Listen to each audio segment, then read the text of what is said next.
Bonjour, aujourd'hui sur Represent, je reçois Jean Chesnel, Jean, fondateur d'Haïtika, une chocolaterie haïtienne qui transforme le cacao de la fève à la tablette. En quelques années, Haïtika s'est fait remarquer sur la scène internationale de Paris aux États-Unis et montre que le chocolat haïtien a clairement sa place dans les produits de grande qualité. Bienvenue sur Represent, et comment allez-vous? Bah, ça va, oui, ça va. Bonjour à tous les spectateurs ou bien les auditeurs, les followers de Represent. On est content d'être là et on va parler du Merci, cacao merci. d'Haïti, on va parler du chocolat d'Haïtika. Oui, écoutez, est-ce que je vois le beau background? Pouvez-vous me dire où vous êtes, s'il vous plaît? Ah, je suis exactement dans la ferme d'Haïtika. On a une ferme centrale qui se trouve dans le sud d'Haïti. Et comme derrière moi, c'est un jardin de cacao. C'est un jardin de cacao avec le cacaoyer, Wow. évidemment, mais un jardin créole, comme on dit ici, qui a beaucoup d'autres arbres fruitiers, forestiers aussi, des cultures vivriers, quoi. On va en parler davantage au cours de notre revue, mais ça contribue aussi à tous les arômes d'exception que détiennent les terroirs et le cacao d'Haïti. Super, de toute beauté. Écoutez, Monsieur Chesnel-Jean, Haïtika a récemment euh, été récompensé sur la scène internationale. Vous avez pour votre produit, le chocolat haïtien. Qu'est-ce que cette reconnaissance-là représente pour vous aujourd'hui? Je dirais que cela confirme le potentiel du cacao d'Haïti, et le potentiel qu'a ce cacao spécial, le cacao et aussi les terroirs d'Haïti. Et ça aussi confirme le travail rigoureux que nous menons depuis une dizaine d'années et avec avec les communautés, mais aussi en mettant à contribution tout ce qui est la rigueur scientifique, l'engagement citoyen. Voilà, et ça confirme aussi, je dirais, le potentiel, la résilience de ce pays, que malgré ce contexte difficile, et on arrive quand même à produire un cacao qui est compétitif au niveau du marché mondial. Il faut savoir que depuis plus de 6 ans, Haïti, on vit vraiment un contexte sociopolitique difficile, avec des routes bloquées, avec un blocage systématique du pays, mais quand même, avec l'engagement, avec notre force, notre énergie, on arrive à produire un cacao, un chocolat qui peut compétitionner tous les meilleurs chocolats du monde, quoi. Et c'est quand même pour nous un espoir pour Haïti et pour toutes les communautés qui travaillent avec nous. Ouais, c'est vraiment exceptionnel. Pouvez-vous me raconter un petit peu plus, bon, sur vous, votre background, comment vous avez commencé et pourquoi vous avez commencé?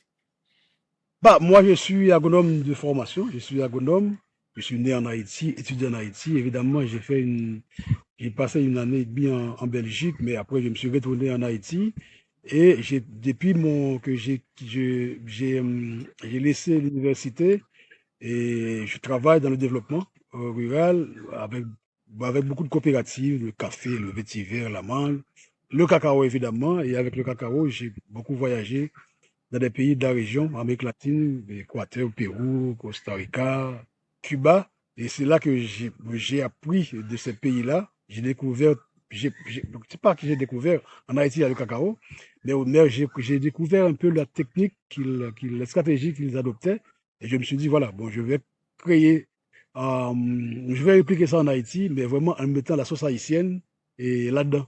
Donc, j'ai commencé comme ça Mhm. et en 2015 avec Haïtika, vraiment une entreprise qui se dit citoyenne parce qu'on est engagé vraiment à produire, à construire une filière durable et à produire aussi d'un cacao, un chocolat d'exception. Parlez-moi plus de justement de ce côté communautaire. Je sais qu'Haïtika travaille avec plus de 2700 familles paysannes dans le sud du pays où vous vous trouvez en Haïti.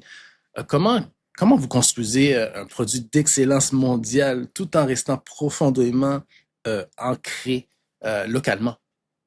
Alors, pour dire en vrai, nous, avec mes expériences dans la filière cacao un peu partout à travers le monde, que ce soit en Europe ou en Amérique du Nord et en Amérique du Sud, il faut dire que nous, l'approche de Haïtika a été de dire qu'on va partir de l'excellence haïtienne, en mettant à contribution tout le savoir-faire haïtien pour produire ce chocolat-là, mais aussi en mettant à contribution l'expertise internationale. C'est pour ça, par exemple, on peut pas en parler après, et de notre approche qui est l'approche Bean to Bar, qu'on va en parler, mais pour arriver à cette approche-là, il fallait quand même travailler avec les communautés. Et dès le départ, les communautés étaient impliquées dans la démarche et en créant une alliance stratégique pour co-construire ensemble les innovations techniques au niveau des parcelles de cacaoyères pour diffuser, répliquer ces innovations, mais aussi pour, je dirais, pour une création de richesse, parce que je me suis dit, faire du cacao d'exception, faire du cacao de haut de gamme, ça va créer de la richesse. Et cette richesse-là, si elle est créée, il faut qu'elle soit bien rétribuée. Donc, on n'est pas dans une démarche d'exploitation. Donc, on a mis ensemble nos énergies, nos forces, nos savoir-faire, notre tradition pour que on produise ce cacao-là. Et je dis, par exemple, c'est toute une communauté, c'est toute la communauté qui s'engage pour produire ce chocolat. Il y a Haïtika, évidemment, il y a les techniciens, et encore, ce qui pisait, les techniciens sont encore des gens, des jeunes, des communautés là, qui travaillent à Haïtika, qui vont partir à l'étranger faire des formations, mais qui reviennent et pour renforcer l'équipe, quoi. Donc, ce travail, c'est vraiment un travail communautaire, un travail collectif où Haïtika, on est dans la communauté, on est intégré au niveau des territoires et on participe aussi, au-delà du cacao, au développement de ce territoire. On fait du cacao, mais le cacao est une porte d'entrée, mais avec la communauté, on va trouver Haïtika dans la promotion de la culture locale, dans la promotion des festivités sportives, récréatives. C'est vraiment une ambiance collective. Parce que au-delà, pour nous, le développement, il n'y a pas que l'économique, il n'y a pas que le financier.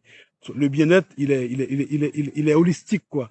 C'est pour ça qu'on travaille avec les communautés. Et aujourd'hui, à Haïtika, on a une légitimité. Au-delà du cacao, on a une légitimité territoriale de par notre approche qui est à la fois technique, sociale, je dirais sociologique et même anthropologique si on veut aller plus loin, quoi. Donc c'est un travail vraiment, je dirais, bon, collectif, parce qu'il y a pas, il y a notre porte d'entrée est le cacao, le chocolat, mais après c'est vraiment une implication sur toute la chaîne des communautés, depuis la production, même dans la dégustation des saveurs, on intègre la communauté pour qu'on vende, pour qu'on permette aux gens de découvrir, quand on dit les goûts des terroirs, c'est vraiment le terroir dans toute sa forme. C'est exceptionnel. Pouvez-vous nous raconter justement, vous avez parlé un petit peu plus tôt de l'approche Bean to Bar. Pour ceux qui ne s'y connaissent pas, pouvez-vous me dire exactement c'est quoi? Alors, c'est quoi? L'approche Bean to Bar, déjà, nous, on est plus que le Bean to Bar, hein. On est Roots to Bar. Parce que, en fait, pour les gens qui ne connaissent pas, et dans la filière cacao en général, dans la filière chocolat au niveau mondial, il y a deux grandes voies. Il va y avoir des gens, des multinationales qui achètent les fèves de cacao un peu partout à travers le monde, qui vont faire une masse, et avec cette masse-là, ils vont vendre à divers chocolatiers pour créer leur chocolat. Donc, c'est vraiment une masse globale. Il y a, depuis environ 25 ans, il y a eu un mouvement né aux États-Unis où les chocolatiers vont dire que nous, on va plutôt faire du bean to bar parce que les arômes du cacao et de la manière dont vous torréfiez le cacao, vous pouvez développer des arômes, vous pouvez sublimer les arômes. Donc ces gens-là ne vont pas acheter la masse globale, ils vont acheter la fève, ils vont s'approvisionner directement des pays producteurs en achetant la fève. Et avec la fève, ils vont torréfier de telle manière pour avoir un chocolat avec un goût X, Y, Z, quoi. Nous, ce qu'on dit, parce que le cacao, comme le vin, c'est pas, on peut pas parler, par exemple, du cacao haïtien ou du cacao Madagascar. Le cacao, c'est une plante, c'est de la biologie. Ça, un cacao de qualité, un chocolat de qualité, ça va dépendre de la variété. Ça va dépendre de comment vous cultivez cette variété-là. Ça va dépendre de comment vous fermentez cette variété. Ça va dépendre de comment vous la séchez, comment vous la stockez après le séchage, comment vous la torréfiez, et ainsi de suite. Donc, à chaque étape du processus, on peut développer des arômes, on peut sublimer les arômes originels du cacao. Nous, ce qu'on a fait avec Haïtika, c'est vraiment partir à zéro avec la sélection des cacaoyers élites qui existent dans la région. Et ces cacaoyers élites-là, une fois sélectionnés, on les a conservés dans des banques génétiques. Derrière moi, par exemple, c'est une banque génétique qui possède 98 variétés de cacao. Et ce sont ces variétés-là, ces cultivars-là, qu'on va diffuser aux familles rurales pour qu'ils exploitent au niveau de leurs parcelles, de leur jardin créole. Donc, c'est comme, après tout ce travail de sélection, on va diffuser ces plants, ces familles rurales, puis on va acheter le cacao, qu'on va faire la fermentation. Après, on va sécher et on va torréfier. Mais tout cela dans une approche où il y a la rigueur technique, parce qu'on travaille beaucoup avec les centres de recherche, que ce soit en France, que ce soit en Amérique latine, que ce soit même au Canada. On a travaillé avec Laval à un certain moment dans la partie fertilisation. Donc, on a une maîtrise totale de nos produits. Donc, la tablette de chocolat qui va arriver sur votre table, par exemple, on a toute la documentation. On peut vous fournir toute la documentation depuis la racine, depuis la sélection de variétés, jusqu'à le produit fini, quoi. Donc, on est plus que le bean. Évidemment, on a le bean en arrivant à l'étape de fermentation, mais avant le bean, il y a tout le processus avant. Et cette approche, je dirais qu'elle est unique au monde. Il n'y a pas d'autre chocolatier, en tout cas. Moi, j'ai jamais rencontré une chocolaterie qui maîtrise totalement toute la chaîne de production. Donc, c'est ça qui fait De la la différence. racine jusqu'à l'assiette. La racine jusqu'à la tablette. Voilà, c'est ça. Donc, c'est ce qui fait de votre compagnie quelque chose d'unique en son genre. Mais qu'est-ce qui rend le cacao haïtien unique en son genre, comparativement à la scène internationale? Le cacao haïtien, n'oubliez pas, on est dans une terre magique. C'est une des choses inexplicables. Hein. Il y a beaucoup de choses en Haïti. On dit que c'est unique, mais il y a des choses qu'on ne peut pas expliquer. Il y a une dimension inexplicable, je dirais. Mais aussi, il y a aussi déjà les variétés, ok, déjà les terroirs, parce que, comme je vous dis, la qualité du cacao dépend des variétés, mais aussi dépend des terroirs, tout ce qui se passe au niveau de la terre. Par exemple, quand vous voyez le jardin créole, quand vous voyez derrière moi cette parcelle-là, où dans laquelle il y a le cacaoyer, mais il y a la banane, l'igname, le manioc, des citrus, de l'avocat, de la mangue. C'est une combinaison d'arbres et de cultures ensemble, des cultures associées, qui fait que, au-delà des caractéristiques propres même de la plante du cacaoyer, il y a des influences. Et ça, on ne peut pas même l'expliquer. Les expériences ont montré que le cacao produit, par exemple, dans une parcelle, en monoculture, par exemple, le cacao produit en association, il a des arômes plus intéressants que le cacao produit en monoculture. Donc, c'est ça que, en fait, en général, le jardin créole haïtien, avec cette combinaison, participe à cette sublimation des arômes du cacao. Donc, comment dire, on sait qu'on a du bon cacao, on sait qu'on a du bon chocolat, mais on peut l'expliquer par notre magie, par la magie de la terre, par les talents, les savoir-faire paysans, mais aussi, je crois que dans le cas d'Haïtika, au-delà de tout ce travail-là, on a mis en place vraiment une approche intégrée avec les communautés, avec la science, avec les pratiques culturelles, pour avoir nos produits maintenant qui arrivent, qui compétitionnent tous les grands produits, que ce soit en Europe et en Amérique du Nord, et aussi en Haïti, parce qu'il faut dire qu'on a commencé à faire du chocolat en 2022, parce que le processus est long. Toute la partie recherche, plantation de cacao, pour arriver à la récolte, nos premières récoltes ont commencé en 2022, alors que la partie recherche a débuté en 2015. Donc, on a pris du temps pour avoir notre production. Et depuis 2022, Haïtika, ça fait déjà 9 distinctions internationales qu'on a eues aux États-Unis, en France, à Amsterdam.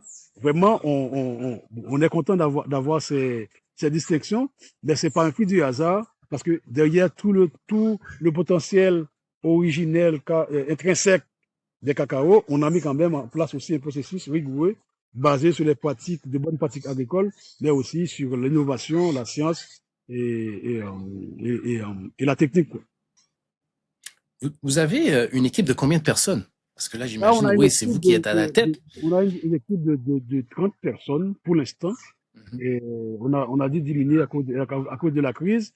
Mais là, nous travaillons, comme vous avez dit, avec 2700 familles paysannes, regroupées elles-mêmes en une association. Parce que, comme au-delà de ces 30 personnes et techniciens, que ce soit dans la technique ou aussi dans l'administration, on a aussi au niveau de la racine, des comités, des commissions qui s'occupent de toute la partie aussi technique suivie au niveau des communautés. Donc, c'est vraiment un partage. euh, on a bien distribué les rôles des fonctions par rapport à tout ce qui doit se faire au niveau de la chaîne de production, que ce soit dans la partie production, dans la partie fermentation, au niveau de la chocolaterie. Donc, quand je dis aujourd'hui qu'on a une équipe de 30 personnes, il faut dire globalement, il y a quasiment, au-delà de 2700 familles qui plantent le cacao, il y a quasiment une équipe Ouais. de 250 personnes qui travaillent concrètement dans la partie d'appui technique, de suivi des parcelles et de la fermentation et aussi de la production du chocolat à la chocolaterie. Donc c'est Vous une grosse m'avez équipe. parlé, vous m'avez parlé un petit peu plus tôt de justement, vous avez reçu plusieurs distinctions à l'international. Parlez-moi de la plus récente. Bon, on a entendu parler de la distinction que vous avez reçue à Paris. Pouvez-vous me parler du processus et du La plus résultat, récente, quoi? c'est justement, on était on était là au Salon de chocolat de Paris en octobre dernier et c'était le Salon de chocolat et c'était la 30e édition. Et les responsables avaient décidé de faire de lancer un concours qui s'appelle les éclats du chocolat pour célébrer en grande pompe c'est la 30e édition. Et, les responsables se sont mis en collaboration avec les Galeries Lafayette, le Gourmet, pour organiser ce concours. Dans ce concours, il y avait 4 prix à obtenir. Il y avait la meilleure tablette Bintouba, il y avait un prix d'innovation, un prix coup de cœur et un prix éthique. Et à Itika, on a eu le prix, on est lauréat de la meilleure tablette Bintouba. Bon, pour nous, Félicitations. c'est une grande satisfaction. Et grâce à ce prix, nos produits vont être mis en avant au Galeries Lafayette à partir de mars 2026. Pour nous, c'est une grande première pour un produit entièrement fabriqué en Haïti et d'arriver à ce niveau-là. Et je pense que c'est vraiment un beau signal à la fois pour Haïtika, comme je l'ai dit au début, que le travail, on est dans la bonne voie, et aussi un signal envoyé à tous les jeunes qui aujourd'hui peut-être pourraient décourager par rapport au contexte, à la situation politique. Mais voilà, on peut dire que voilà, Haïti, on est là, et Haïtika. Voilà, mais c'est excellent. Mais justement, parlons de ceux qui doutent encore du potentiel d'Haïti. Quel message avez-vous pour eux? Moi, je pense que le message se trouve dans le nom de l'entreprise. Parce que Haïtika, en créole, c'est Haïti K. En français, Haïti capable. Donc, Capable. Haïti K. Haïti capable. C'est vraiment, dès le départ, je crois dans la force d'Haïti. Et on est un beau pays, on a une belle histoire, on a de belles ressources naturelles, des ressources humaines intéressantes. Et vraiment, et pourquoi pas, on peut. Évidemment, dans toute histoire, dans l'histoire des peuples, de tous les peuples, il y a des hauts et des bas, hein. Et on pourrait dire pourquoi Haïti c'est aussi récurrent. Mais non, non, ça fait partie de notre histoire. Mais avec tout ce qu'on a comme potentiel en termes de ressources naturelles, en termes de ressources humaines, en termes de magie qu'on ne peut pas même expliquer des fois, oui, Haïti peut faire des choses. Et vous avez vu récemment, par exemple, que notre sélection haïtienne va participer au mondial, quoi. Mais on dit pourquoi un pays avec autant de problèmes depuis 6 ans, depuis 10 ans, arrive à participer au mondial? Non, c'est Haïti, quoi. C'est Haïti. Donc, effectivement, pour ceux qui doutent, il y a beaucoup de choses à faire ici. C'est un pays assez vieil, hein.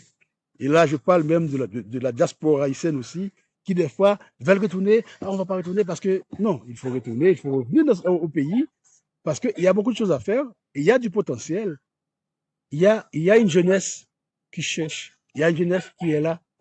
Et contrairement à ce que disent des gens, d'autres gens, que la jeunesse veut partir. Non, non, il y a une partie qui veut partir, effectivement, mais de plus en plus, les jeunes veulent rester chez eux.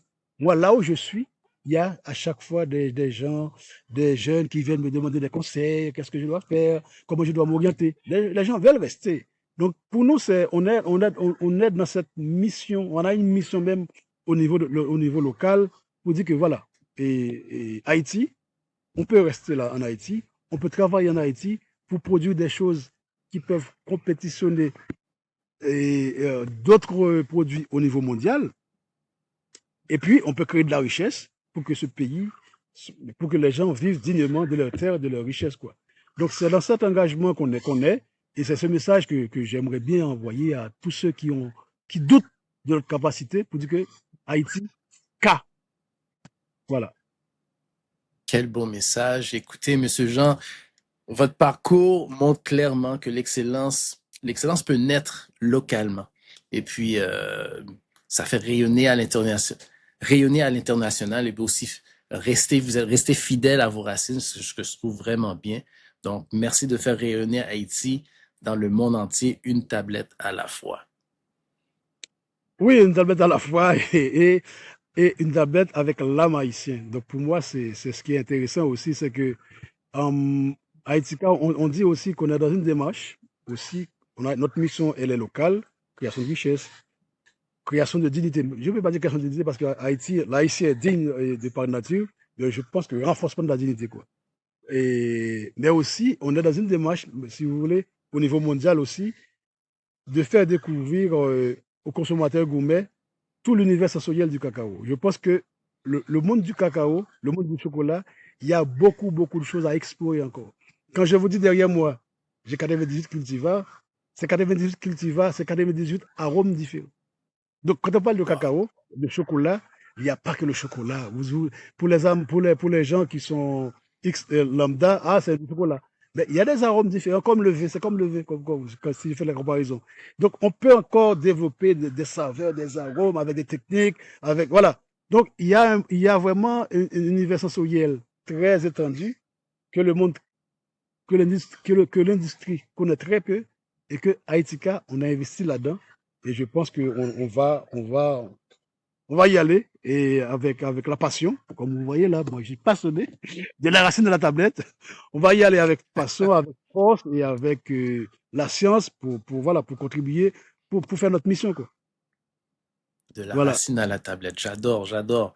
Monsieur Ouais. Jean, merci beaucoup et on vous souhaite beaucoup de succès et à bientôt. Merci Ray, et à bientôt. Pourquoi pas au Canada, parce que comme je vous ai dit, on sera au Canada au Salon de Chocolat et 19 au 22 mars. Donc, je vous attends pour découvrir avec nous nos créations. C'est sûr, j'y OK? serai. À bientôt. Et à bientôt. Merci.